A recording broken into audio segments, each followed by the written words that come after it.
Bem, gente, eu sou o professor Lucas Sequinel, de Geografia e História, e nós temos mais uma vez uma aula aí sobre os temas mais recorrentes em Enems anteriores.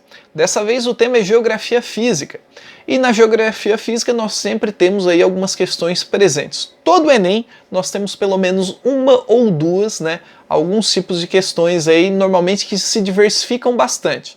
Ora, nós temos questões voltadas para geomorfologia, estudo das formas de relevo, ora voltada para geologia, estudando a composição das rochas, os tipos de rochas, também analisando questões naturais do Brasil, ou seja, quais são as formas de relevo predominantes, quais são os tipos de rocha predominantes em determinados pontos do Brasil, e normalmente também temos questões que envolvem climatologia.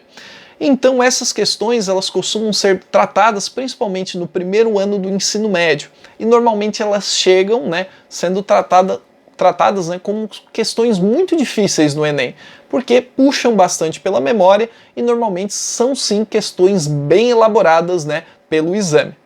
Quem elabora a prova tem um cuidado muito grande na seleção de imagens e normalmente não são questões muito fáceis não. Mas eu peguei uma como exemplo aqui, uma questão de 2019, uma questão que fala sobre climatologia, algo que é muito importante. É bem importante conhecer o básico do básico de climatologia. Basicamente, em geografia física, você deve entender que existem distribuições de climas pelo mundo.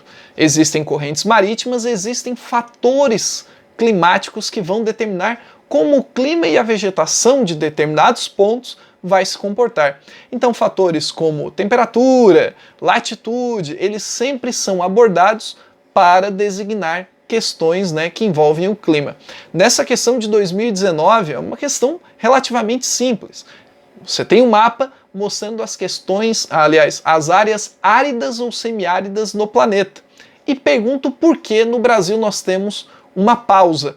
E essa pausa ocorre justamente pela influência da nossa floresta amazônica, ou seja, toda a umidade que ela é capaz de espalhar por todo o território nacional. Então, conhecer as massas de ar que influenciam o nosso clima e influenciam o clima mundial é bastante importante. Assim como ler notícias ou conhecer algo sobre as monções, sobre aqueles tipos de vegetações distintos, que são pouco falados, como a tundra, a taiga, conhecer as diferenças dos tipos de clima, frio, polar, equatorial, conhecer as zonas térmicas da Terra, entender que existe temperada norte, temperada sul, a zona intertropical e também as zonas polares é bem importante. Parece algo besta, algo tranquilo, mas quando você está de frente para uma prova e diante de uma situação problema, que normalmente sempre tem um mapa, uma interpretação de informação,